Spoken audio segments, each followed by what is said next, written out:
Hello everyone, हम लोग कर रहे हैं ट्रिग्नोमेट्रिक का इंपॉर्टेंट क्वेश्चन का सीरीज, जिसमें आज का क्वेश्चन क्या है चलिए देखते हैं। आज के क्वेश्चन में आपको एक इजी सिंपल क्वेश्चन करवाऊंगा, लेकिन उसके पीछे का कॉन्सेप्ट जरूर समझाऊंगा। ठीक है, चलिए देखते हैं क्या क्वेश्चन है। Find the exact value of sine 150 degree. आपको किसका वैल्यू बताना है? साइन 150 डिग्री का वैल्यू क्या होगा, यही हम लोग को बताना है। उससे पहले हम लोग एक सीखेंगे कॉन्सेप्ट, वो बहुत ज़रूरी है। कॉन्सेप्ट क्या है समझते हैं। आपको पता है कि ट्रिग्नोमेट्रिक रेशियो में जो होता है 4 क्वाड्रेंट में बटा हुआ है, और चारों में होता है सबका वैल्यू अलग अलग होता है, ये भी आपको पता होगा। पहले क्वाड्रेंट क्या होता है कि एंगल जो लाई करता है वो होता है 0 से लेके 90 डिग्री के बीच में, ठीक है। और सेकेंड क्वाड्रेंट में क्या होता है 90 से लेके कितना तक 180 के बीच में। थर्ड में क्या होता है 180 से लेके 270 के बीच में। फोर्थ में क्या होता है 270 से लेके 360 के बीच में। इसके बाद भी एक इंपॉर्टेंट बात याद रखना हम लोग के लिए ये जरूरी है कि फर्स्ट क्वाड्रेंट में क्या होता है 6 यानी 6 trigonometry sine cos tan cot सारे के सारे क्या होते हैं पॉजिटिव, यानी कोई वैल्यू लेंगे हम लोग सारा इसमें क्या आएगा पॉजिटिव ही आएगा। ठीक है, 0 से 90 के बीच में 6 का 6 हो।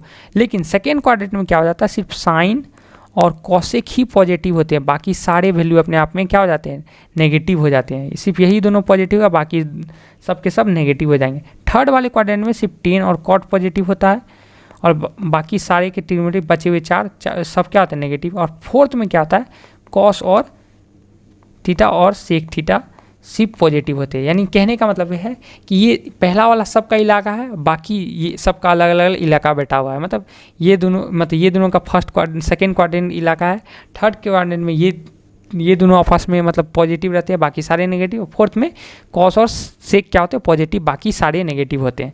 तो अब हम लोग इसको बात को ध्यान में रखेंगे, और हम लोग को आप क्या चाहिए साइन 150 डिग्री का वैल्यू। और साइन आपको पता है 150 डिग्री किसके बीच में आएगा 90 से 180 के बीच में। तो यानी यहाँ पे साइन का वैल्यू क्या होने वाला पॉजिटिव होने वाला है। तो हम लोग निकालेंगे। देखिए साइन 150 को और क्या लिखा जा सकता है 180 डिग्री माइनस 30 डिग्री लिखा जा सकता है। 180 में से 30 माइनस करेंगे तो क्या आएगा आपका आएगा 150 डिग्री ही आएगा। और यहाँ से एक और कॉन्सेप्ट हम लोग को पता होना चाहिए कि साइन 180 डिग्री माइनस थीटा क्या हो जाता है डायरेक्ट साइन थीटा हो जाता है। ठीक है, तो वही हम लोग यहाँ भी लगाएंगे। तो यहाँ पे हम लोग का क्या हो रहा है साइन 180 डिग्री माइनस थीटा, यानी ये थीटा बन गया, तो हम लोग का डायरेक्ट इसका वैल्यू क्या हो जाएगा साइन 30 डिग्री ही होगा। और ये सेकेंड क्वाड्रेंट में आ गया तो पॉजिटिव ही होगा। और यहाँ से साइन 30 डिग्री का आपका वैल्यू पता ही क्या होता है 1/2। ऑप्शन में कहीं दिख रहा है 1/2 का मतलब और भी क्या लिख सकते हैं 0.5। तो यही इसका आंसर हो जाएगा, ऑप्शन नंबर बी इसका सिंपल सा आंसर हो गया। आई होप आपको ये कॉन्सेप्ट पूरा समझ में आया है, और ये पूरा वीडियो भी अच्छे से समझ में आया। तो वीडियो को लाइक करेंगे और चैनल को सब्सक्राइब जरूर कर लेंगे। Thanks for watching.